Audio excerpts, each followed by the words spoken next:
ഹംസ എന്ന സഹാബിയുടെ പേര് കേൾക്കുമ്പോൾ നമ്മളൊക്കെ ഉള്ളിന്റെ ഉള്ളിൽ നിന്ന് പറയും റളിയല്ലാഹു അൻഹു.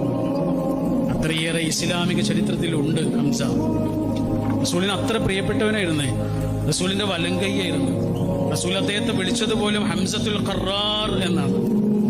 ഹംസ റളിയല്ലാഹു അൻഹുവിനെ ഉഹദ് യുദ്ധത്തിൽ വെച്ചിട്ട് വിഷന്നറച്ച അമ്പ് കൊണ്ട് വധിച്ച വഹിഷിയുടെ പേര് കേൾക്കുമ്പോ നമ്മൾ പറയുന്ന വാക്കെന്താണ്? റളിയല്ലാഹു അൻഹു. വഹിഷിക്കത് ചെയ്യേണ്ടി വന്നത് വഹിഷിയുടെ ബോസായിരുന്ന ഹിന്ദിന് വേണ്ടിയിട്ടാണ്. പിന്നെ സംഭവിച്ചതൊക്കെ നമുക്കറിയാം.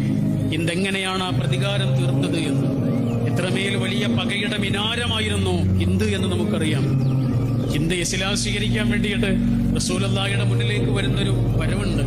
അപ്പോഴാണ് റസൂലുള്ളാഹി അവരോട് പറയണത്, ഹിന്ദേ, ഞാൻ നിങ്ങൾക്ക് ഷഹാദത്ത് ചൊല്ലിത്തരാം, ഞാൻ തന്നെ ചൊല്ലിത്തരാം. കാരണം ഇത് നമ്മുടെ എല്ലാവരുടെയും രക്ഷിതാവിന്റെ ദീനാണ്, നിങ്ങളുടെ മുന്നിൽ തുറക്കപ്പെടുന്ന വാതിലാണ്. പക്ഷേ എനിക്ക് ഹിന്ദിനോട് മാത്രമായി ഒരു അഭ്യർത്ഥനയുണ്ട്.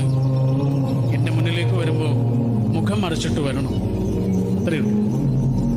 എന്റെ മുന്നിലേക്ക് വരുമ്പോൾ മുഖം മറച്ചുകൊണ്ട് വരണേ. നിങ്ങളെ കാണുമ്പോൾ എനിക്ക് എന്റെ ഹംസയെ ഓർമ്മ വരുന്നു.